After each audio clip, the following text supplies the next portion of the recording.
¿Alguna vez te has preguntado cuánto queda del Titanic en estos días? Bueno, si no has estado viviendo debajo de una roca, probablemente sepas que han pasado más de 100 años desde que el barco más famoso del mundo naufragó. El RMS Titanic, el transatlántico más grande del mundo de principios del siglo XX, se hundió después de su viaje inaugural solo unos días después de zarpar del puerto. El barco chocó contra un iceberg el 14 de abril de 1912, llevándose a más de 1.500 pasajeros de los más de 2.200 que estaban a bordo del transatlántico.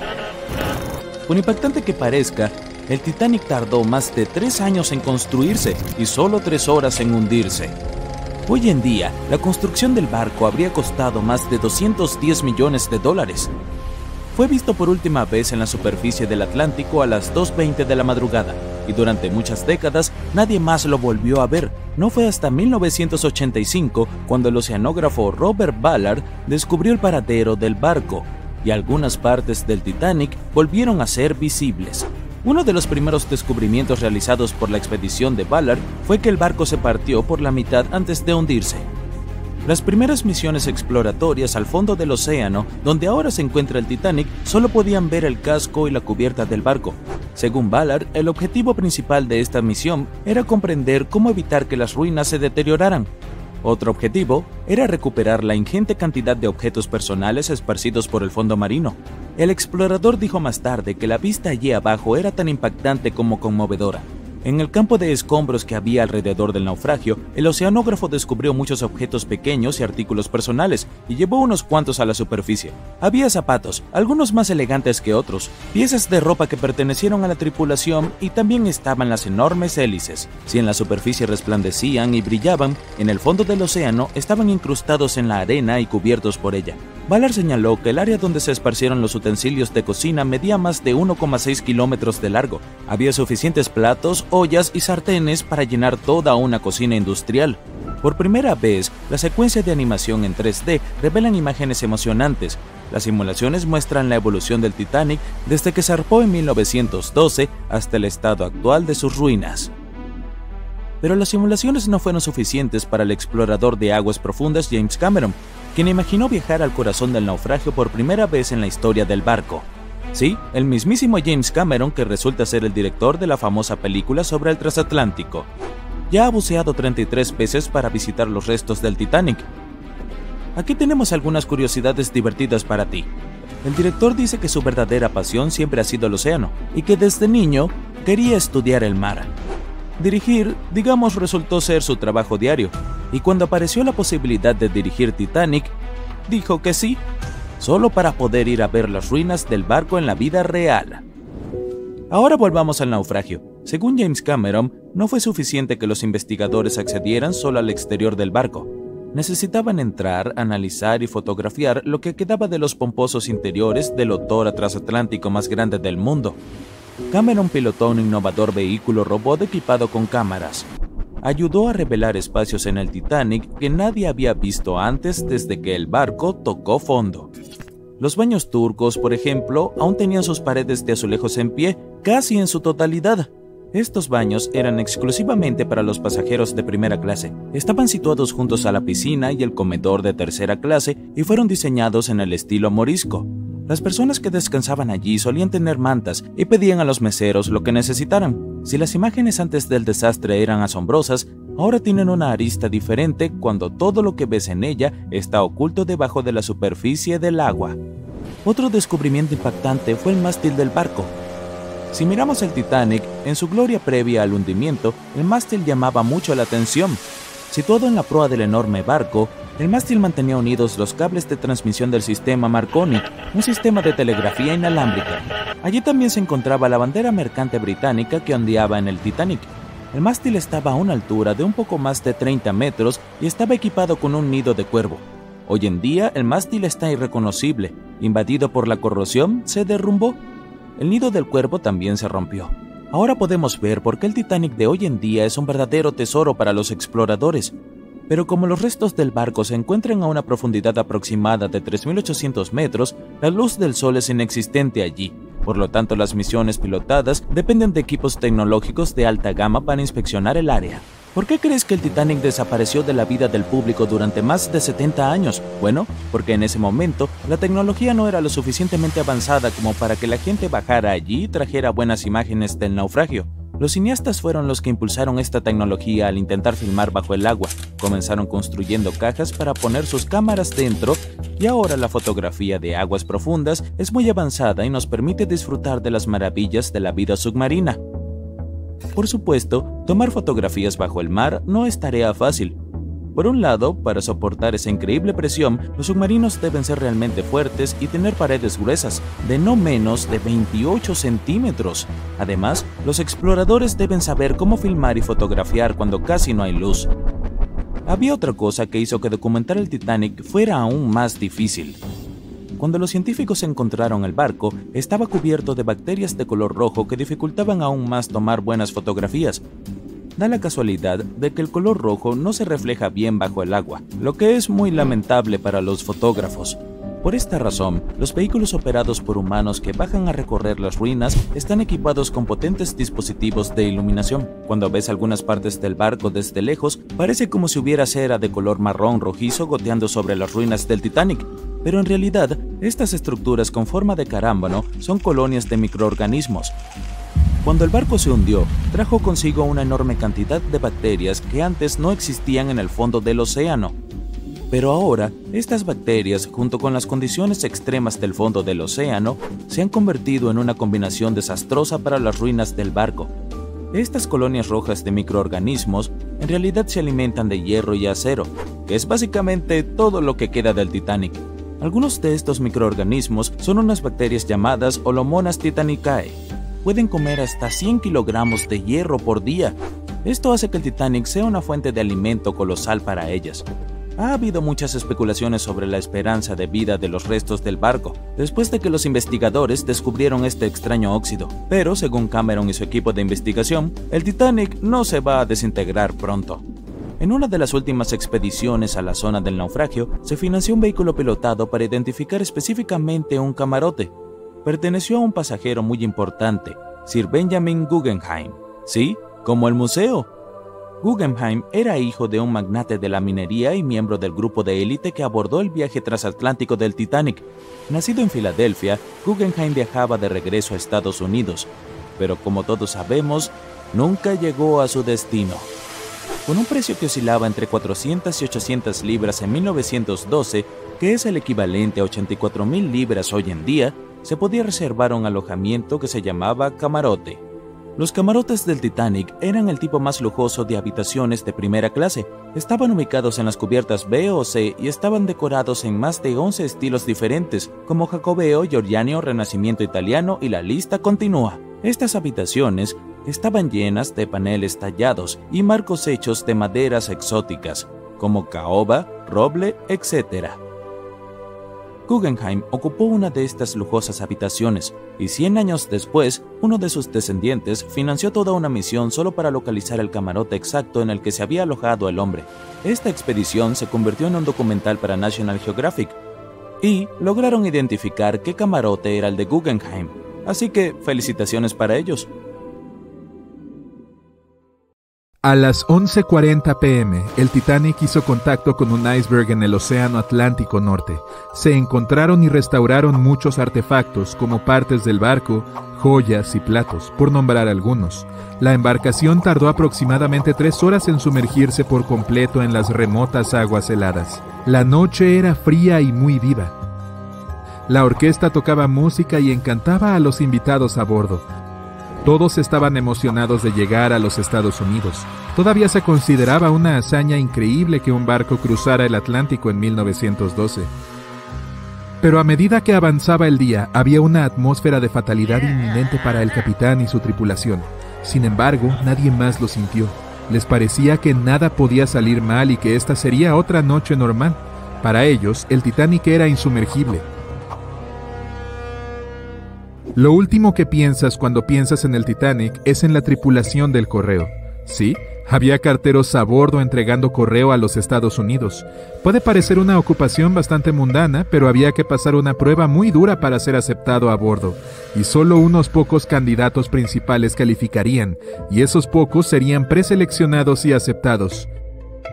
John Starr March, estadounidense, era uno de estos carteros que ganaba entre $1,000 y $1,500 al año trabajando en el Titanic. En 1912, esto se consideraba mucho dinero. No formaban oficialmente parte de la tripulación del barco, ya que la tripulación del correo estaba ubicada cerca de los cuartos de tercera clase, pero dada su influencia y resistencia, finalmente fueron trasladados y se les dio un comedor privado. March consiguió este trabajo porque necesitaba el dinero para mantener a su familia. Encontró una manera perfecta de ganar mucho dinero trabajando en un gran barco que cruzaba el océano. Tenía 51 años en ese momento y venía de Nueva Jersey. Lamentablemente, él estaba a bordo cuando el barco se hundió y no logró sobrevivir. Pero recuperaron un reloj de bolsillo que nos da una pequeña idea de lo que sucedió esa fatídica noche. Es una caja de oro grabada con filigrana y tiene una leyenda que dice que fue hecha por Elgin National Watch Company. A primera vista pensarías que esta sería una antigüedad bastante genial sobre la chimenea, pero hay algunos detalles inusuales al respecto. Hay señales obvias de que el agua se filtró debajo del vidrio y los brazos negros del reloj indican que la hora es exactamente la 1:27. Nos deja preguntándonos por qué el reloj se detuvo a esta hora precisa. ¿Qué estaba haciendo su dueño? Los empleados del correo estaban operando una instalación de clasificación de correo eficiente y en pleno funcionamiento a bordo del Titanic. Esto no era algo que vendría a menudo en un crucero, ya que los transatlánticos típicos usan bolsas de correo cerradas para transportar el correo de un puerto a otro. Pero la instalación de clasificación de correo en el Titanic permitía a los pasajeros enviar postales cada vez que el barco atracaba en zonas de tránsito en Irlanda y Francia. Según los informes, la gente comenzó a regresar a sus habitaciones alrededor de las 11 p.m., pero algunos de ellos todavía estaban dando vueltas y disfrutando de la noche. Los 5 carteros estaban celebrando el cumpleaños de un colega en su comedor separado. 5 minutos antes del impacto, los miembros de la tripulación vieron el iceberg y tocaron la campana 3 veces como advertencia de que había algo delante del barco. Dieron órdenes para que el Titanic se moviera hacia la izquierda, o como dicen en el negocio, girar a estribor, para hacer que los motores retrocedieran, pero no fue suficiente para evitar el gran impacto. A las 11:40 p.m., el Titanic chocó contra el iceberg y estalló el desastre en el interior. No solo el agua se filtró y finalmente hundió el barco, sino el pánico y el caos entre los pasajeros y los miembros de la tripulación. El capitán Smith llegó a la cubierta y se le informó que el Titanic había chocado contra un iceberg, y al mismo tiempo la sala de correo comenzó a llenarse de agua.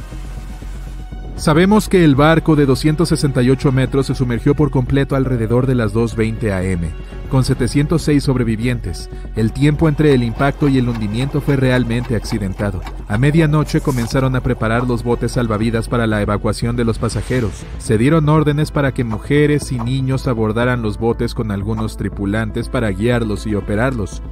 El problema era que los 20 botes disponibles solo podían albergar a 1,178 personas, del total de más de 2,200 pasajeros a bordo. March y sus colegas comenzaron a clasificar el correo. Había caos al dirigir y ordenar. Con cada segundo que pasaba, el agua helada llenaba el barco. 15 minutos después de la medianoche, el capitán Smith ordenó a los miembros de su tripulación que enviaran una señal de socorro. Aunque el SOS se estableció antes que el Titanic, muchos otros usaban CQD. El CQ significa llamada general y la D es angustia. El Frankfurt estaba demasiado lejos para ayudar a pesar de que fue uno de los primeros en responder. Incluso el barco gemelo del Titanic, el Olympic, respondió, pero también estaba demasiado lejos. A las 0:20 horas, el Carpathia recibió el mensaje urgente y se desvió de su rumbo original para ayudarlos. A pesar de que estaban a 107 kilómetros de distancia, aunque esta fue una noticia aliviadora, el agua seguía filtrándose a un ritmo alarmante. No fue fácil mantener a todos tranquilos sabiendo que el barco podría estar bajo el agua en cuestión de horas. En este punto, muchos pasajeros ya estaban a bordo de los botes salvavidas, esperando para descender al agua. Los músicos a bordo comenzaron a tocar música para los que aún esperaban. Al principio estaban tocando en el salón de primera clase, y luego se trasladaron a la cubierta. Hay un debate sobre cuánto tiempo tocaron y qué canción era. Ninguno de los músicos logró salir. Los 5 carteros a bordo también cumplieron con sus deberes mientras el barco se hundía. Según un oficial del barco, la sala de correo ya estaba cubierta de agua hasta los tobillos y los carteros estaban ocupados tratando de salvar la mayor cantidad de correo posible. Marge fue uno de ellos. Había bolsas de correo flotando por todo el lugar. Comenzaron con el correo certificado. Testigos del hundimiento del Titanic informaron que los carteros estaban poniendo bolsas de correo en la cubierta para evitar que se mojaran hasta que llegara la ayuda. También mencionaron que las bolsas de correo flotaban en el agua helada. No fue hasta las 0:45 horas cuando el bote salvavidas número 7 en el lado izquierdo del barco fue bajado al agua. A pesar de que tenía espacio para aproximadamente 65 personas, solo 27 personas estaban adentro. Muchos de los botes de seguridad llevaban menos pasajeros que su capacidad máxima permitida. A la tripulación le preocupaba que los barcos volcaran si había tanta gente en ellos. Algunos informes sugieren que algunas personas incluso se negaron a abordar los barcos, manteniendo la afirmación de que el Titanic era insumergible. Al mismo tiempo dispararon uno de los 8 cohetes de socorro, pero no les sirvió de ayuda. A las 12:55 am, los botes salvavidas 2 y 3 descendieron a las aguas con 2 pasajeros masculinos saltando a bordo. 5 minutos después se bajó otro bote de seguridad con unas 39 personas. En este punto el agua entró por la base de la gran escalera. En los siguientes 20 minutos se bajaron más botes de seguridad, la mayoría de ellos con poca carga. Todavía no había ayuda. El Carpathia aún estaba en camino. Crecía el pánico y aumentaban las tensiones. Hubo mucha ira por las personas que se quedaron atrás. Alrededor de la 1:30 am, las cosas estaban saliendo de control. Se detuvo el embarque organizado de pasajeros a los botes. El reloj de Marge se detuvo 3 minutos antes, lo que podría significar que él era parte de la pelea entre los miembros de la tripulación y los pasajeros. El Carpathia tardó 3 horas en llegar. Marge no estaba entre los sobrevivientes. Su reloj resultó ser uno de los hallazgos esenciales en los restos del Titanic. Finalmente fue devuelto a las 2 hijas de Marge y ahora está en una de las colecciones del Museo Postal Nacional. Marge fue un hombre que hizo lo que tenía que hacer en las peores circunstancias. El tiempo era un bien preciado para las personas a bordo del barco, y este reloj resultó valioso para aprender más sobre las historias trágicas, pero inspiradoras, del Titanic. Era el comienzo de 1912. Un trozo gigante de hielo se desprendió de un glaciar en el suroeste de Groenlandia. Este estaba formado por nieve que había caído miles de años antes del evento. Tal vez cuando los mamuts aún deambulaban por la tierra, el iceberg inició su viaje. Era algo enorme, más de 520 metros de largo y un peso de más de 75 millones de toneladas. También era un trozo de hielo muy tranquilo. Se mantuvo alejado de barcos y rutas de transporte transitadas. Y luego, de alguna manera, flotó mucho más al sur que otros icebergs. Nuestro iceberg tuvo suerte. Otros se derriten mucho antes de llegar a estas bajas latitudes. De los hasta 30,000 icebergs que se alejan de los glaciares de Groenlandia, solo el 1% llega hasta el Atlántico. Incluso después de derretirse en el agua durante meses, este enorme bloque de hielo seguía siendo casi el doble de pesado que el puente Golden Gate. La parte superior del iceberg se elevaba 10 pisos sobre la superficie del océano. Varios días antes de que nuestro iceberg llegara al océano Atlántico, un magnífico barco zarpó de un puerto. Era un transatlántico de lujo que transportaba a más de 3,000 pasajeros y tripulantes. En ese momento era el barco más grande jamás construido. Era el Titanic. La colisión ocurrió el 14 de abril, cuando el barco estaba en el Atlántico Norte, a 600 kilómetros de Terranova.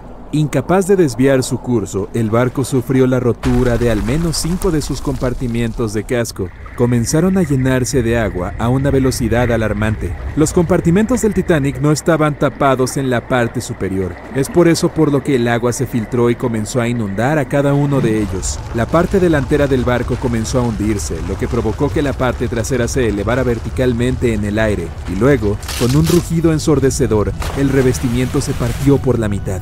El resto es historia. Pero, ¿qué pasó con el iceberg después de eso? El 15 de abril, el transatlántico alemán SS Prinz Adalbert navegaba por el Atlántico Norte. Viajaba a unos pocos kilómetros del lugar donde el Titanic se había hundido varias horas antes. El mayordomo en jefe del barco alemán, que aún no se había enterado del desastre, vio un iceberg. Lo que llamó su atención fue una gran franja de pintura roja que recorría la base del iceberg. Sorprendido, el hombre tomó una foto de su descubrimiento. Pensó que la pintura significaba que un barco había chocado contra el iceberg en las últimas 12 horas. La siguiente persona que vio el iceberg y le tomó otra foto fue el capitán de un barco que tendía cables de telecomunicaciones en alta mar. El barco fue enviado para ayudar en la zona donde se había hundido el Titanic. Más tarde, el capitán afirmó que el iceberg que había visto era el único en esa área. Además, estaba la pintura roja.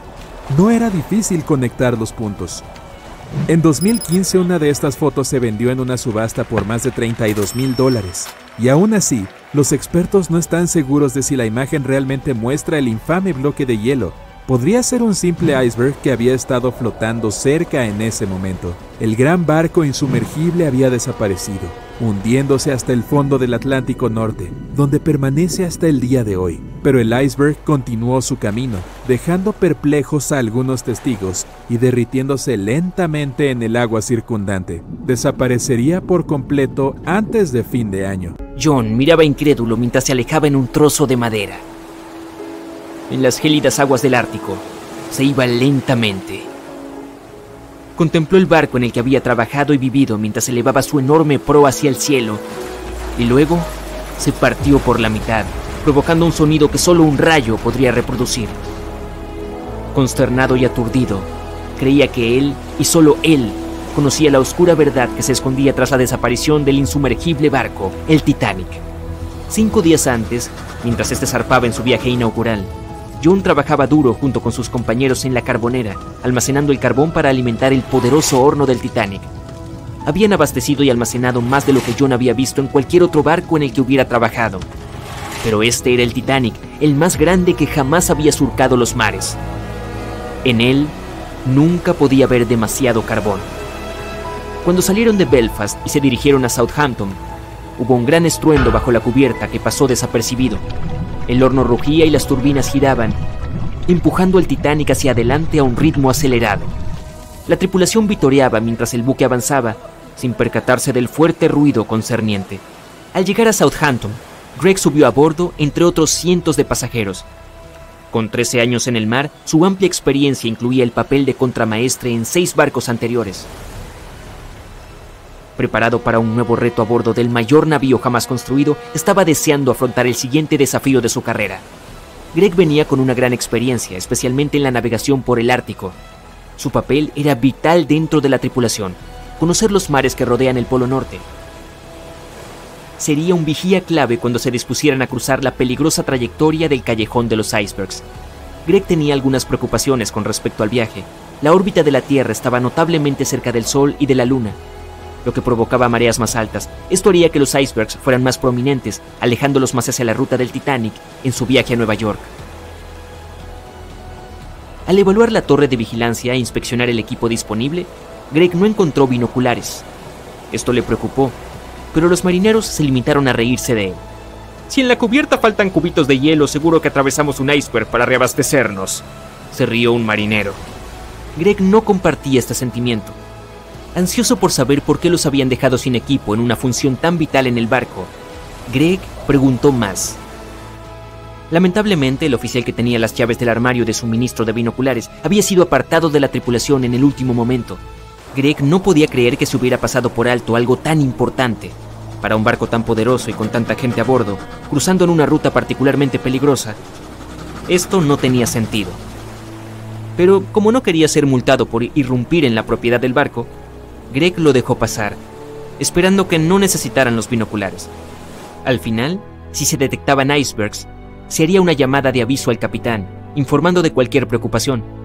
Poco sabía Greg que se había recibido un aviso, notificando los peligros que aguardaban, pero el telegrama no llevaba el título requerido, que aseguraría la entrega directa al capitán, así que la advertencia crítica se pasó por alto.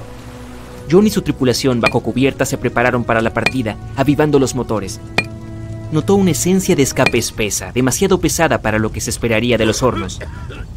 La tripulación buscó por todas las cubiertas inferiores. Tras una búsqueda exhaustiva, consiguieron localizar la causa del escape. Se trataba de un montón de carbón encendido dentro de una carbonera. Se desconocía cuándo se había encendido, pero era evidente que una acumulación de carbón había estado ardiendo, aumentando lentamente de tamaño. La cantidad de carbón ardiendo era preocupante. Se dio la alarma, alertando a un oficial para que revisara el asunto. Este evaluó los daños y confirmó al capitán que se consideraba poco preocupante, ya que solo se habían producido daños menores. John no estaba seguro de esta evaluación, ya que sabía que en los espacios confinados rodeados de mamparos de hierro, se produce un ambiente de horno que intensifica el calor con el tiempo. El Titanic avanzaba con fuerza, lo que no tenía sentido para John, ya que acababan de salir de Southampton. Estaba seguro de que habrían dado la vuelta. John y su tripulación recibieron la orden de echar el carbón ya encendido en el horno y seguir paleando, hasta contener todo el contenido humeante. Era una tarea posible y minuciosa que podía llevar todo el viaje. La continua entrada de carbón haría que las turbinas girasen en un ritmo constante y acelerado. No para lo que fue diseñado el Titanic. Fue concebido como un lujoso transatlántico de pasajeros y no para batir récords de velocidad. Sin embargo, la tripulación encontraría entusiasmo, no solo en reconocer al Titanic como el insumergible, sino también como el más rápido. John y su tripulación continuaron paleando el carbón en el horno durante varios días. La temperatura dentro de la proa era cada vez más caliente. El calor contenido en el mamparo era tan intenso que se debilitaban las costuras de las paredes de hierro y los remaches. 2 días más, solo 2 días más. John se reía, tratando de levantar el ánimo de sus compañeros mientras trabajaban sin descanso. Pero mientras todos reían, bromeaban y esperaban con ansias llegar a tierra firme, se acercaban, sin saberlo, a su destino. El Titanic avanzaba a toda velocidad por el tranquilo mar. Greg miró hacia adelante, arriba en la torre de vigilancia, manteniéndose alerta, ya que ahora estaban en territorio de icebergs. A pesar de que el camino estaba despejado, podían producirse falsos horizontes, lo que creaba confusión sobre lo lejos que estaban realmente los objetos en la distancia. Al viajar por las aguas de la corriente del Golfo hacia la corriente del Labrador, más fría, las columnas de aire se enfriaban de abajo arriba, creando una inversión térmica. Esta presión de aire increíblemente alta aseguraba la ausencia de niebla, proporcionando una visión aparentemente clara. Pero la inversión térmica puede crear ilusiones ópticas, mostrando el horizonte más lejano, apareciendo más alto en la distancia, enmascarando cualquier objeto que pudiera venir antes. Estos falsos horizontes llenos de mar ocultan fácilmente cualquier iceberg que pudiera estar acercándose. Greg conocía los peligros de un mar tranquilo en el Ártico y prefería las aguas agitadas, donde es más fácil detectar los icebergs entre las olas. Desde el mirador, Greg miraba hacia el oscuro abismo que tenía delante. De repente, a 1,5 kilómetros justo delante, una imagen formidable surgió rápidamente de las oscuras aguas que lo rodeaban. ¡Iceberg, justo al frente!, Greg gritó a su compañero, que rápidamente llamó al timón y les indicó que viraran con fuerza a estribor. El timonel recibió la llamada. En el calor del momento, giró el timón en sentido contrario a las agujas del reloj. Entonces se dio cuenta de que había girado el timón en el sentido equivocado y se puso rápidamente en la dirección contraria. El barco se dirigió hacia el iceberg, virando a babor y reduciendo la velocidad. Aunque hubo un retraso en el giro del timón, la corta distancia desde la señal y el ritmo rápido con el que navegaban puede que no hayan supuesto ninguna diferencia. A medida que se acercaban al iceberg, parecía que lo iban a perder, pero más del 87% de este estaba bajo el agua. Y cuando se acercaron al costado, el hielo oculto debajo golpeó la proa de babor, perforando el costado del casco con un desgarro de 1 metro cuadrado.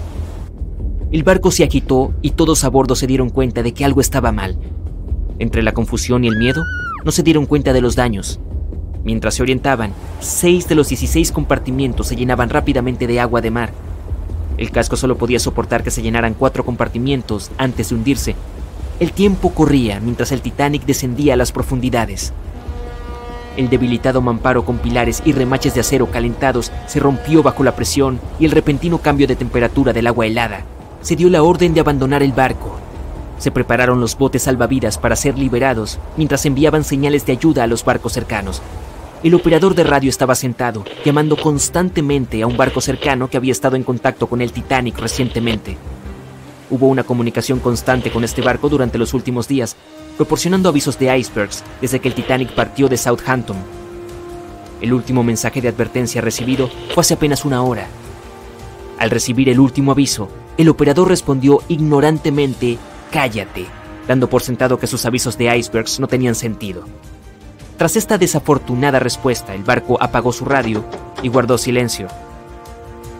El barco más cercano que respondía a sus señales de socorro se encontraba a 800 kilómetros de distancia, demasiado lejos para prestar ayuda a tiempo. Hubo innumerables errores que causaron el final acuático del Titanic, ya fuera por contribución directa o por pura ignorancia. El más trágico de ellos fue el número de personas a bordo del barco, 2.224. Solo había suficientes botes salvavidas para rescatar a 1.178, apenas la mitad de la gente.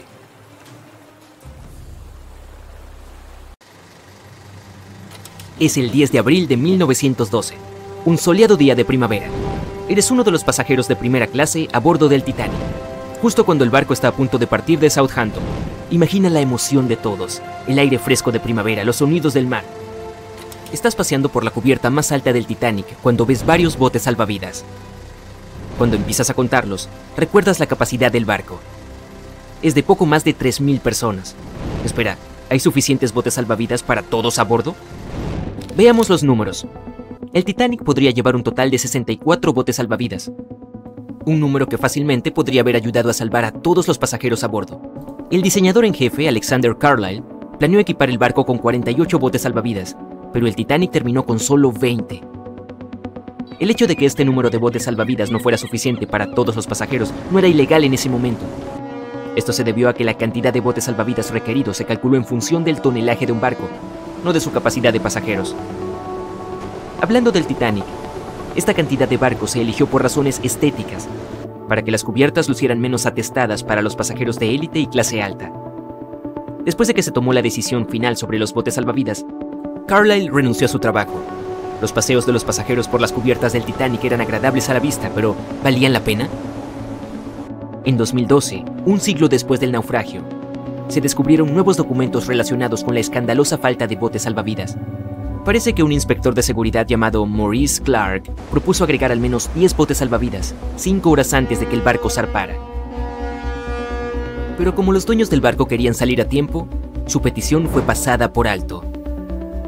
También se advirtió que, a menos que mantuviera este secreto, sería despedido. En retrospectiva, si los propietarios hubieran seguido su consejo, unas 700 personas más podrían haber sobrevivido esa noche. Los 20 botes salvavidas que realmente llegaron a bordo podrían haber transportado hasta un tercio de los pasajeros, incluso a su máxima capacidad. Pero trágicamente, algunos de ellos se lanzaron al agua con solo 12 personas, cuando podrían haber salvado fácilmente hasta 65 cada uno. Para empeorar el desastre, los miembros de la tripulación del Titanic no estaban debidamente capacitados en el uso del equipo de lanzamiento de botes salvavidas. Es por eso que los botes fueron lanzados lentamente, de manera incorrecta y a veces sin la supervisión adecuada. De los 20 botes, solo 18 se pusieron a flote correctamente. Además, los pasajeros no fueron informados sobre las medidas de seguridad. Un simulacro de botes salvavidas debería haber tenido lugar el 14 de abril, pero el capitán finalmente canceló el evento. Uno de los tantos mitos que rodean al Titanic y su catastrófico final también está relacionado con la falta del número necesario de botes salvavidas. No había ninguna ley marítima en ese momento que dijera que las mujeres y los niños deberían subirse primero. Pero era una costumbre universalmente aceptada en situaciones como un naufragio. Poco después de que el Titanic se hundiera en las heladas aguas del Atlántico, comenzaron a correr rumores. Se decía que algunos hombres desesperados habían recurrido a disfrazarse de mujer en esos momentos finales antes de la medianoche del 14 de abril de 1912. Querían conseguir un lugar en los botes salvavidas. Al mismo tiempo, hay poca o ninguna evidencia de que alguno de los pasajeros masculinos del Titanic haya hecho esto. En cualquier caso, ¿qué pasó con esos 20 botes salvavidas que estaban a bordo del Titanic después de que el barco chocara contra el iceberg? Lo que sí sabemos es que todas estas embarcaciones fueron desplegadas entre las 00:40 y las 2:15 horas, con un total de 718 personas a bordo. Cuando fueron rescatados por el RMS Carpathia alrededor de las 4 a.m. del mismo día, solo quedaban con vida 705 personas. La tripulación del RMS Carpathia tardó más de 4 horas y 30 minutos en recoger a todos los pasajeros y 13 de los botes salvavidas. Esto fue todo lo que se le permitió llevar al barco de rescate. El resto de los botes, ahora vacíos, quedaron a la deriva en el mar. Los que sí fueron rescatados, luego fueron devueltos a White Star Line, la compañía naviera británica que operaba el Titanic. Curiosamente, después de ser devueltos, parecen haber desaparecido de los registros oficiales. La última imagen jamás tomada de los 13 botes salvavidas supervivientes fue cuando los descargaban en el puerto de Nueva York. Triste e irónicamente, allí es donde se suponía que el Titanic estaría el 18 de abril de 1912. A los botes salvavidas se les retiraron sus placas de identificación del Titanic o de cualquier otra marca que pudiera haberlos vinculado al barco. Algunas fuentes afirman que los botes finalmente fueron destruidos. Pero, ¿esto realmente era la verdad? El destino de un bote salvavidas en particular ha sido fuente de mucho debate. El bote plegable A, el último en abandonar el barco, fue recuperado por el RMS Oceanic, un mes después del accidente. En ese momento estaba a unos sorprendentes 322 kilómetros del lugar donde se había hundido el Titanic. Además, en el barco había un anillo de matrimonio grabado con las palabras Edward to Gerda. Un triste mensaje para una pareja que se perdió en el mar después de lograr escapar del Titanic que se hundía. Posteriormente identificados como Edward y Gerda Lindell, la pareja viajaba de Suecia a los Estados Unidos para mudarse. Algunas historias afirman que el señor Lindell, de hecho, llegó al bote plegable A, pero su esposa no tuvo tanta suerte. Ninguno fue visto nunca más, y el anillo de bodas finalmente fue enviado al padre de Gerda. La recuperación del bote plegable A se registró tanto en fotografías tomadas por la tripulación a bordo del RMS Oceanic, como en un relato detallado escrito a mano por un compañero de viaje. Afirmaron que el bote salvavidas se parecía más a un trozo de madera arrastrado por las olas que a un bote. Y el primer bote salvavidas que partió del Titanic fue el bote salvavidas número 7. Fue apodado el bote salvavidas de los millonarios. Se rumorea que los 12 pasajeros a bordo podrían haber sobornado a la tripulación para remar hacia un lugar seguro, en lugar de permitir que otros lo usaran. En 2015, algunos de los artículos recuperados de este bote, incluidos un menú de almuerzo, un boleto y una carta de uno de los pasajeros, fueron vendidos por hasta $70,000 por un subastador de Nueva York. Poco después de la catástrofe del Titanic, se hizo obligatorio que todos los barcos estuvieran equipados con suficientes botes salvavidas para transportar a los pasajeros y a la tripulación. Es más probable que los botes salvavidas del Titanic, siendo un equipo relativamente nuevo en ese momento, fueran reacondicionados para ser usados en otros barcos, como el RMS Olympic, que era el hermano mayor del Titanic. Algunos de ellos pueden haber sido vendidos a colecciones privadas o incluso dejados para pudrirse. Después de todo, se consideraban una fuente de mala suerte y la mayoría de la gente no estaba dispuesta a volver a utilizarlos en otros barcos. Por desgracia, toda la información sobre su paradero es difícil de confirmar ahora. Nunca se dio ninguna declaración oficial de los propietarios de los botes salvavidas después de su rescate. Pero aunque no parece haber quedado nada de los botes originales, existen algunas réplicas de tamaño completo en exhibición en museos en Falmouth, Inglaterra, y en Belfast, Irlanda del Norte. Uno de los pocos botes salvavidas supervivientes de White Star Line no pertenecía, de hecho, al Titanic, pero tenía una sorprendente conexión con el barco. Este bote restaurado es el salvavidas 6 del RMS Oceanic, que ayudó a recuperar el bote salvavidas plegable C del Titanic. Se decía que era propiedad de un coleccionista privado, pero al igual que los botes salvavidas del Titanic, no sabemos nada sobre su ubicación hoy en día. En cuanto a las placas de identificación y otras marcas de los botes, la White Star Line parece haberlas conservado, porque algunos de estos artículos fueron posteriormente subastados y vendidos a coleccionistas interesados. Incluso Rick Springfield supuestamente consiguió una de las placas de identificación. Y ya faltaba una placa de identificación en particular cuando los empleados de White Star Line llegaron a los botes salvavidas. Era la placa de identificación del bote número 8, que había sido tomada por un marinero llamado Thomas Jones. Más tarde se la regaló a otro sobreviviente del Titanic, la condesa de Rhodes, junto con una carta reconociendo el vínculo que formaron la noche del naufragio. Se puede encontrar otros artículos similares en exhibición en diferentes museos, como el Museo y Centro de Artes de Learn, en Irlanda del Norte, o la Galería de Arte y Museo de la ciudad de Worcester. Para ser honestos, algunos expertos afirman que incluso si hubiera habido más botes salvavidas a bordo del Titanic, simplemente no habría habido suficiente tiempo para desplegarlos a todos. Así de severo fue el impacto. Muchos investigadores dicen que todo sucedió tan rápido después de que el barco chocó contra el iceberg, que es sorprendente que tantos pasajeros lograran sobrevivir.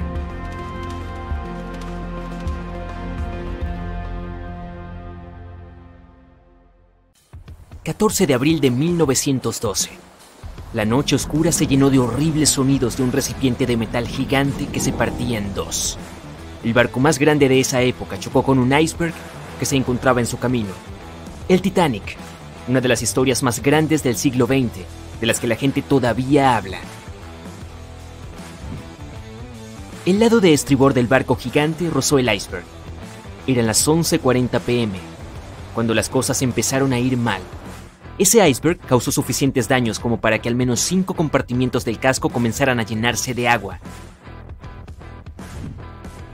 La tripulación inmediatamente comenzó una breve investigación para ver si podían hacer algo y arreglar las cosas.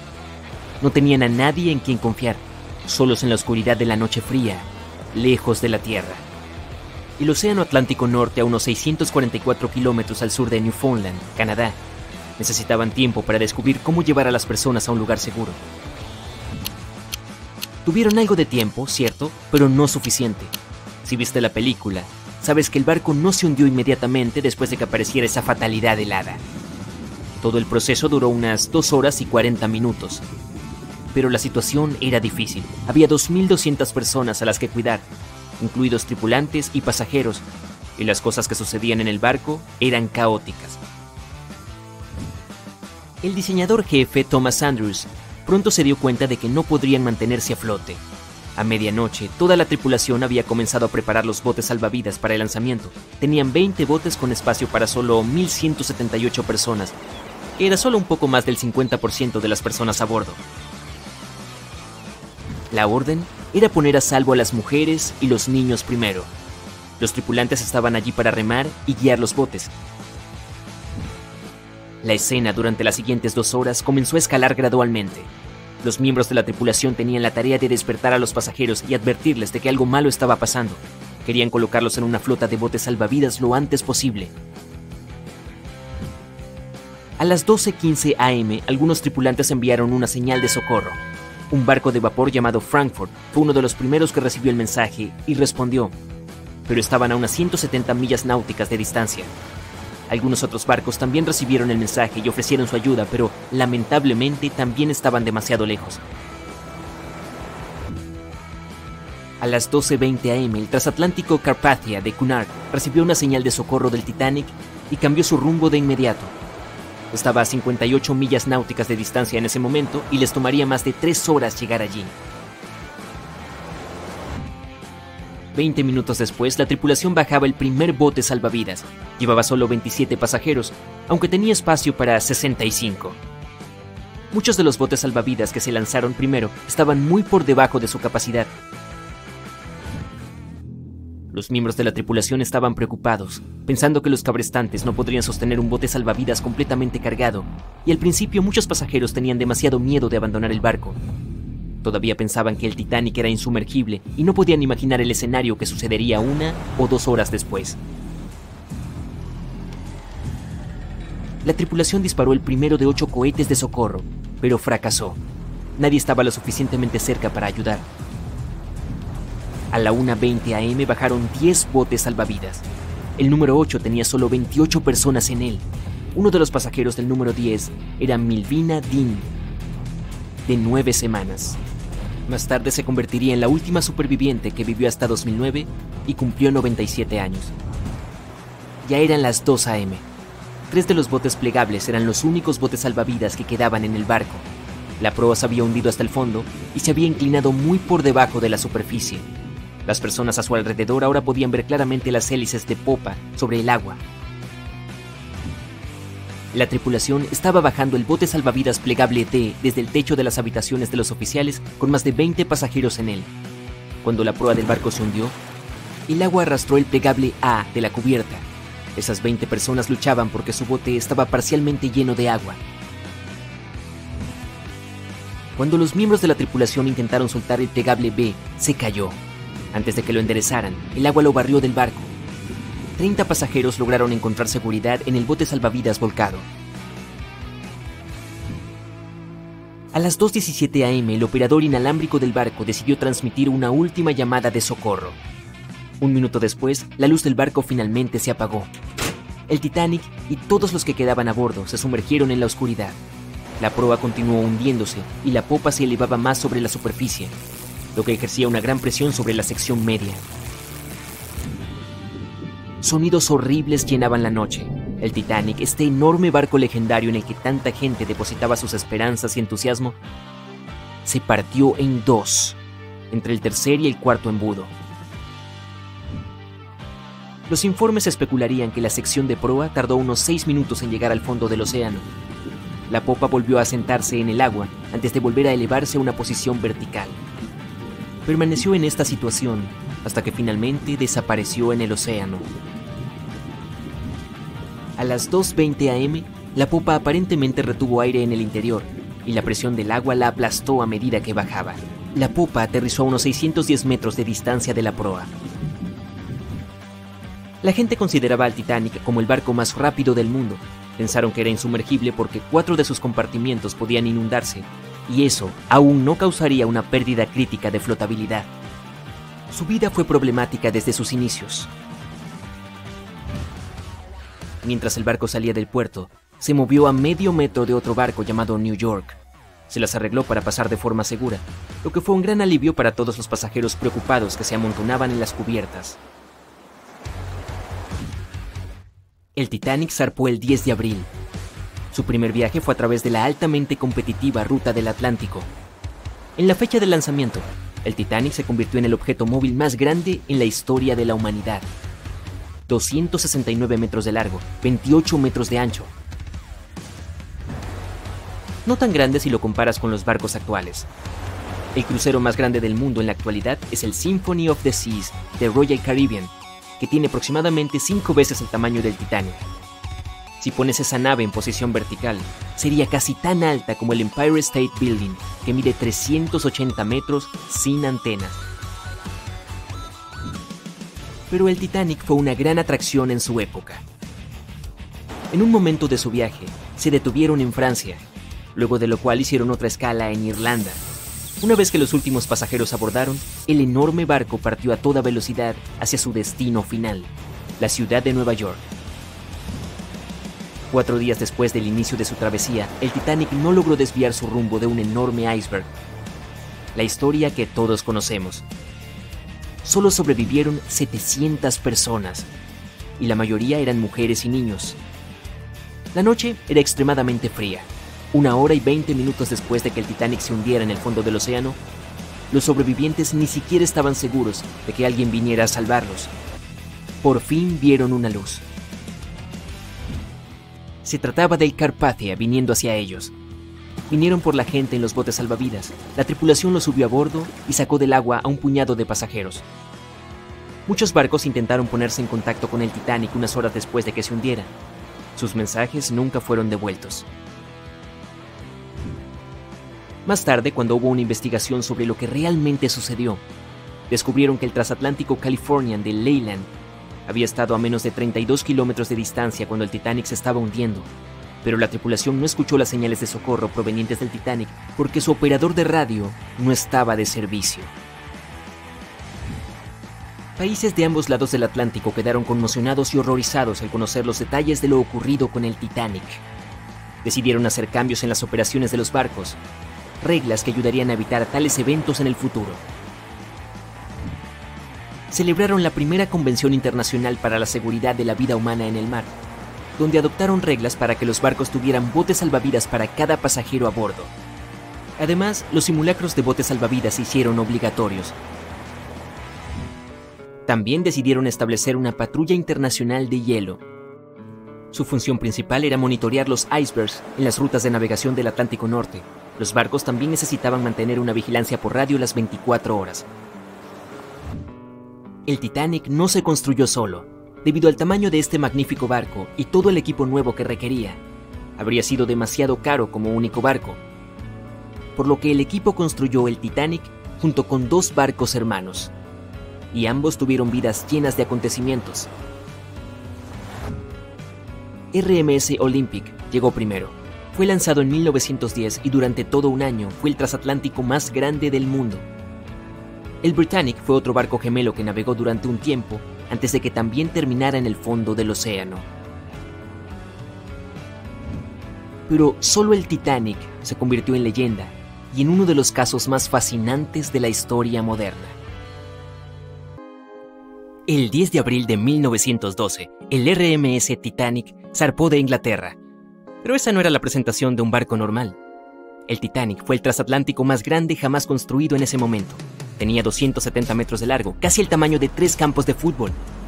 Y medido desde el casco hasta la parte superior de las chimeneas, el barco tenía una impresionante altura de 53 metros. Ese es el tamaño de un edificio de 17 pisos. Considerado insumergible, se necesitaron 3.000 trabajadores durante casi 3 años para construirlo. Pero apenas 4 días después de su primer viaje, a las 11:40 p.m., chocó con un iceberg y se perdió bajo las olas del Océano Atlántico. El barco tardó solo 2 horas y 40 minutos en hundirse. Y de los más de 2.200 pasajeros y tripulantes a bordo, solo sobrevivieron 706. El naufragio permaneció perdido durante otros 73 años, ocultando sus muchos secretos dentro de las gélidas aguas del Atlántico. Y si no fuera por un hombre cuya vida entera la había dedicado a explorar el mar, el barco gigante podría haber permanecido perdido por mucho más tiempo. Ese hombre era Robert Ballard. De niño, Ballard estaba obsesionado con el océano. Esta fascinación comenzó cuando solo tenía 12 años. Fue entonces cuando vio una adaptación cinematográfica de la novela de ciencia ficción de Julio Verne, 20.000 leguas de viaje submarino.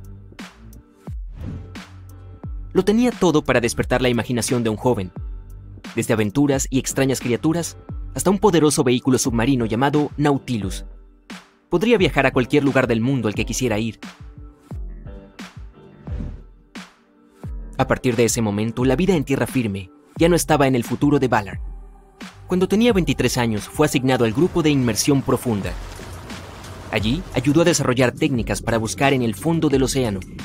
Su mayor logro fue la creación de Alvin. Era un submarino pequeño y fácil de maniobrar, que podía transportar a 3 personas. También presentaba un brazo mecánico externo, diseñado para recolectar muestras bajo el agua, mientras la tripulación permanecía segura y seca en el interior. El submarino Alvin rápidamente demostró ser útil para una variedad de tareas. Por ejemplo, una vez se utilizó para rastrear un avión que se había estrellado en el mar. Pero el submarino experimentó una serie de contratiempos.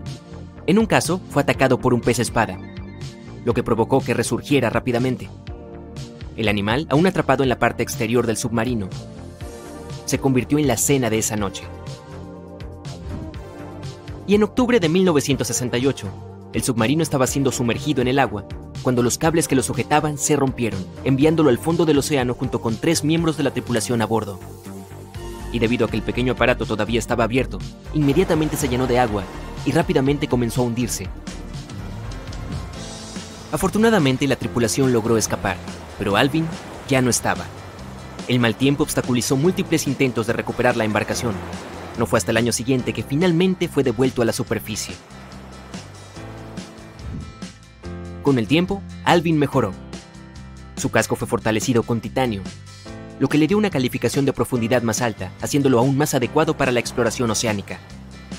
El submarino especializado sería útil en muchas de las más de 100 expediciones de Ballard. El hombre fue uno de los primeros en explorar una cadena montañosa submarina, llamada Meseta Mesoatlántica en el Océano Atlántico.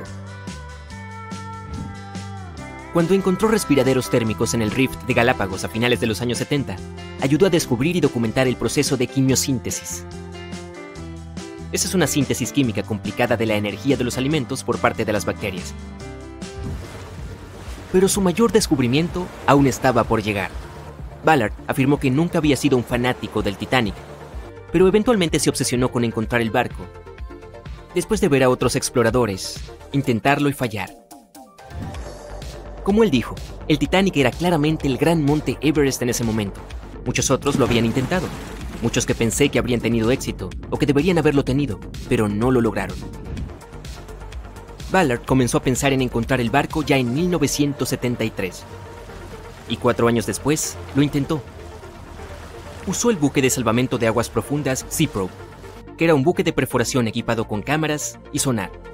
Pero se vio obligado a rendirse cuando se rompió la tubería de perforación. Simplemente no era su momento.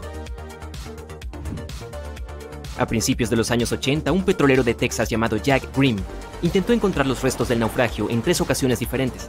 Una vez, Grimm estaba justo sobre el Titanic, pero su equipo no pudo detectarlo. Eso es lo que llamamos mala suerte extrema. Ballard solo estaba esperando su momento. Necesitaba un plan y algo de ayuda. El primer problema fue llegar al fondo del Atlántico. Lo más abajo que había viajado antes era 6.100 metros. Y este viaje le llevó 3 horas. Y eso no incluía el camino de regreso. Ballard sabía que podía usar a Alvin, ya mejorado con un casco de titanio para soportar la presión del océano. Pero también necesitaba algo que no requiriera que él viajara allí. Un submarino a control remoto, sin piloto, sería ideal. Pero primero tendría que crear uno. Se acercó a las autoridades con la esperanza de que proporcionaran fondos para su proyecto. Y aunque los funcionarios no tenían interés en el Titanic, estaban dispuestos a ayudar. Pero había trampa. Ballard primero tuvo que concentrarse en rastrear 2 submarinos, el Treasure y el Scorpion, que se habían hundido en el fondo del Atlántico en la década de 1960. Las autoridades esperaban estudiarlos para averiguar por qué se habían hundido. También querían saber si podían recuperarse, o si era seguro dejarlos en el fondo del océano. Solo cuando hubiera completado con éxito esta tarea, sería libre de usar el tiempo restante de su contrato para encontrar el Titanic. Sin otras opciones de financiación, Ballard aceptó la oferta. Se puso a trabajar. Primero creó 2 nuevos dispositivos. Argo era un trineo submarino de profundidad con cámara de video sin piloto. Fue diseñado para tomar fotos y grabar videos con una serie de cámaras montadas en él. Podría funcionar a profundidades de hasta 6.100 metros y también podría explorar casi el 98% del fondo del océano. Se suponía que Argo estaba atado a un bote. A medida que el bote se movía, Argo sería arrastrado detrás, flotando justo sobre el fondo del océano. La cámara luego transmitiría imágenes a la superficie. El segundo dispositivo era un pequeño vehículo robótico llamado Jason Jr. También se controlaba de forma remota, lo que permitía a la tripulación dentro de un submarino como Alvin acercarse y fotografiar objetos submarinos. Ballard ya estaba listo. Sabía que tenía que encontrar esos submarinos rápidamente, y no le tomó mucho tiempo. Para su alivio, la búsqueda fue relativamente simple, y pudo cumplir con sus obligaciones con 12 días de margen. Con casi 2 semanas para dedicarse a encontrar el Titanic, se dispuso a explorar el océano. Enfocó la búsqueda cerca de Terranova, Canadá, arrastrando a Argo por el fondo del océano y revisando las imágenes que recopiló. Y después de unos días sin nada, finalmente encontraron placas de casco, remachadas y una caldera. ¿Podría ser esto? Al día siguiente se reveló la gran proa de un barco. El 1 de septiembre de 1985, Ballard y sus compañeros de tripulación se dieron cuenta de que finalmente habían encontrado el famoso barco. El descubrimiento resultó en una mezcla de emociones. Ballard estaba emocionado de ser el primero en encontrar el lugar de descanso final del Titanic, pero también estaba abrumado por el sentimiento de dolor por aquellos que habían sufrido cuando el barco se hundió. Durante los siguientes 4 días, la tripulación exploró los restos del naufragio. Encontraron el nido del cuervo, desde donde se había visto por primera vez el iceberg. Además, finalmente hubo evidencia de cómo el enorme barco se había partido en 2 antes de hundirse, y se encontraron ambas mitades del barco. Había muebles y vajillas, y lamentablemente, varios zapatos de cuero de los que no habían llegado a un lugar seguro estaban esparcidos por el fondo del océano. Ballard tuvo éxito donde otros fracasaron y se convirtió instantáneamente en una celebridad en todo el mundo. Uno pensaría que ubicar el Titanic sería suficiente para un hombre, pero no para Ballard. En 2019, asumió el reto de resolver otro misterio: la desaparición de Amelia Earhart. Earhart había intentado ser la primera mujer en volar alrededor del mundo. Desafortunadamente, desapareció en algún lugar sobre el Océano Pacífico en 1937. Ni ella ni su avión fueron encontrados. Ballard esperaba que su suerte con el Titanic lo ayudara a encontrar dónde se había hundido Earhart, pero su expedición no pudo encontrar nada. Y aunque Robert Ballard ha encontrado más naufragios que nadie, es solo la punta del iceberg. Se estima que hay más de 3 millones de naufragios en el océano y Ballard solo ha localizado 100 de ellos. Ahora, con más de 70 años, el hombre espera alentar a los jóvenes a continuar con su trabajo de exploración del océano y sus muchos misterios. En 1989 comenzó Jason Learning Project para inspirar a los estudiantes de primaria a dedicarse a las ciencias, tecnología, la ingeniería y las matemáticas. Y también tiene su propio barco de investigación llamado E.V. Nautilus, por el nombre del submarino en la novela de Julio Verne. Un merecido homenaje a la historia que inspiró su carrera. La noche era oscura y aterradora. Unos cientos de personas estaban sentadas en botes salvavidas sin saber qué pasaría después, o cómo serían sus vidas a partir de ese momento. Todo lo que sabían era que el barco gigante en el que habían estado navegando, solo un par de horas antes, había desaparecido frente a sus ojos. Estaban solos, esperando ayuda. ¿Vendría alguien? No sabían si el resto de los botes que viajaban relativamente cerca de ellos habían escuchado su llamada de auxilio. No había nada más que hacer, sino esperar. El Titanic, un iceberg y una noche, 14 de abril de 1912. Es uno de los hechos más famosos de la historia moderna, del que todo el mundo habla incluso ahora, más de 100 años después. Los 16 botes salvavidas a bordo solo podían acomodar a un poco más del 50% del número total de pasajeros que iban a bordo. Y muchos de ellos estaban medio vacíos. En uno de esos botes iba una pequeña de 2 meses, Milvina Dean, la pasajera más joven a bordo del barco. Sus padres habían decidido dejar Inglaterra porque querían construir una vida mejor en los Estados Unidos. Su padre tenía familia en Kansas y esperaba que pudieran iniciar su propio negocio allí. La familia Dean en realidad no eligió estar a bordo de este transatlántico legendario, pero debido a una huelga de carbón, los trasladaron allí, por lo que abordaron en Southampton como pasajeros de tercera clase. El padre de Milvina sintió el momento en el que el barco chocó contra el iceberg durante esa noche fría y aparentemente pacífica. Inmediatamente subió a investigar. Cuando vio que la gente estaba en pánico y que los miembros de la tripulación estaban dando advertencias sobre el peligro real de la situación, corrió a su cabina para buscar a su esposa. Le dijo que vistiera a los niños y que subiera rápidamente a la cubierta. Los tripulantes dieron la orden de preparar los botes salvavidas y empezar a trasladar allí primero a mujeres y niños. Era una oportunidad para que al menos algunos miembros de la familia se pusieran a salvo. Milvina, su madre y su hermano se subieron al bote salvavidas número 10. De los 706 tripulantes y pasajeros que lograron escapar del barco que se hundía, ellos estuvieron entre los primeros.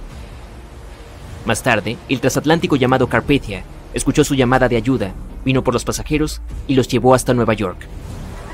Su padre desafortunadamente se quedó atrás y no logró salvarse.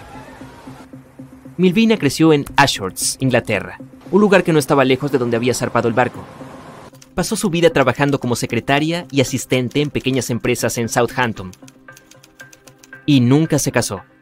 Milvina solía decir que no hablaba del asunto del Titanic porque no recordaba nada al respecto, por lo que no quería que la gente pensara que solo estaba llamando la atención. Pero en 1985, un equipo franco-estadounidense se reunió y localizó los restos del Titanic. Estaban alrededor de 600 kilómetros al este de Mistaken Point, Newfoundland, en aguas que tenían más de 3 kilómetros de profundidad. Fue entonces cuando confirmaron que el barco se había partido en 2. Durante décadas, la gente creyó que la nave se había hundido en una pieza. Pensaron que el único daño significativo era el que había sufrido el casco por su contacto con el iceberg. Pero en realidad, se partió justo entre su tercer y cuarto compartimiento. Ocurrió poco antes de que el barco desapareciera bajo la superficie del agua. Y todo, desde el momento en que chocaron contra el iceberg, duró cerca de 2 horas y 40 minutos. Hasta que este equipo de investigadores encontró los restos del naufragio, la gente no recordaba lo sucedido con el Titanic. En el último año de su vida, Milvina vendió algunas de las posesiones de su familia en una subasta para pagar su estadía en un hogar de ancianos. Los artículos que vendió también incluían una maleta llena de ropa que su familia recibió cuando llegaron a los Estados Unidos y cartas de compensación que su madre recibió del Titanic Relief Fund. Las cartas de compensación describen la ayuda financiera que recibieron ciertos pasajeros que habían perdido a sus seres queridos. Vivió hasta los 97 años, cuando contrajo neumonía. Fue la más joven de las 705 personas que sobrevivieron al desastre. El Titanic era el barco más grande del mundo, Como era tan grande, algunos pensaron que la embarcación debería haber tenido 4 chimeneas de escape, pero Thomas Andrews, el hombre que diseñó el barco, creía que solo eran necesarias 3. Entonces el Titanic tenía una puramente decorativa. 2.200 personas estaban a bordo cuando el barco se hundió. Había 908 tripulantes y el número máximo de personas a bordo era de 3.500. Como probablemente viste en la película, había diferentes clases de pasajeros. La riqueza total estimada de los que iban en primera clase era de unos $500 millones, y los investigadores estimaron que objetos por valor de 6 millones se hundieron en el fondo del océano junto con el barco. En primera clase, este transatlántico era un lugar de lujo. Tenía 4 restaurantes, 2 bibliotecas, 2 peluquerías, salas de lectura y un cuarto oscuro fotográfico a bordo. También había una piscina climatizada, pero solo los pasajeros de primera clase podían usarla, al precio de un chelín por vez. El barco también tenía baños turcos y baños eléctricos, y los pasajeros podían usar cada uno por 4 chelines. El costo de construir este enorme barco fue de $7,5 millones, pero eso fue en 1912. Hoy serían cerca de 200 millones. Los boletos de primera clase costaban $2.560 en ese momento, lo que equivale a $61.000 en la actualidad. ¿Qué obtendrías en estas costosas cabinas? Una sala de estar, 2 dormitorios, 2 vestidores y un baño. ¿Pagarías tanto por esos lujos? Los equipos de investigadores aún no han explorado muchas áreas del Titanic. Todavía es muy difícil acceder a ellas con los vehículos submarinos. Había un simulacro de bote salvavidas programado para el mismo día en que se hundió el barco, pero fue cancelado por alguna razón. La tripulación había realizado solo un simulacro de bote salvavidas, y eso fue cuando el barco aún estaba atracado, pero aunque los miembros de la tripulación hubieran recibido la información adecuada y cada bote se hubiera llenado, la capacidad aún no era suficiente para salvar a todos y cada uno de los pasajeros. El Titanic era el objeto móvil más grande del mundo en ese momento. El 31 de mayo de 1911, su inmenso casco se abrió paso por las gradas y terminó en el río Lagan, en Belfast. Más de 100.000 personas estaban allí para ver el lanzamiento, que duró poco más de un minuto y se desarrolló sin problemas. Las personas que estaban a cargo del barco inmediatamente remolcaron el casco a un gigantesco muelle de acondicionamiento. Miles de trabajadores pasaron la mayor parte del año siguiente construyendo las cubiertas y todos esos interiores de lujo que le dieron al Titanic su aspecto característico. También instalaron las 29 calderas gigantes que impulsarían las 2 máquinas de vapor principales del barco. Todo eso para conseguir el título de insumergible. La embarcación tenía más de un defecto fatal. Es posible que hayas oído hablar de uno de sus defectos de diseño. Los mamparos herméticos no estaban completamente sellados en la parte superior. Esto permitió que el agua fluyera de un compartimiento a otro, lo que finalmente hundió el transatlántico. Pero el Titanic tenía más defectos. El alto contenido de azufre, las bajas temperaturas y las altas velocidades afectaron en gran medida el acero del casco de la embarcación y al hierro de sus remaches. El acero se hizo añicos, mientras que los remaches salieron con relativa facilidad. Esta fue la razón por la que el Titanic se hundió 24 veces más rápido de lo que se esperaba. Hay muchas teorías sobre lo que realmente condujo al hundimiento del gigante. Y una dice que la luna llena que hubo un par de meses antes podría ser una de las razones. Pudo haber creado mareas muy fuertes que enviaron una flotilla de icebergs hacia el sur, justo a tiempo para cruzarse con el viaje inaugural del Titanic. Una investigación sugiere que una ilusión óptica impidió que el barco recibiera ayuda. Un famoso historiador británico, Tim Maltin, pensó que la atmósfera que había la noche del hundimiento creó condiciones específicas que hicieron que a los miembros de la tripulación les resultara muy difícil detectar los icebergs. Esto causó algo llamado superrefracción. Esta extraordinaria curvatura de la luz provoca espejismos, y varios barcos en el área lo registraron. Esto no solo evitó que la tripulación viera el iceberg a tiempo, sino que también impidió que uno de los barcos que podría haber ofrecido ayuda identificara la llamada de auxilio y se comunicara con la tripulación del Titanic. Además, algunos dicen que el barco viajaba demasiado rápido. Desde un principio culparon al capitán por navegar a tan alta velocidad, 22 nudos, con un transatlántico tan grande por las frías e impredecibles aguas del Atlántico Norte, que estaban plagadas de icebergs ocultos.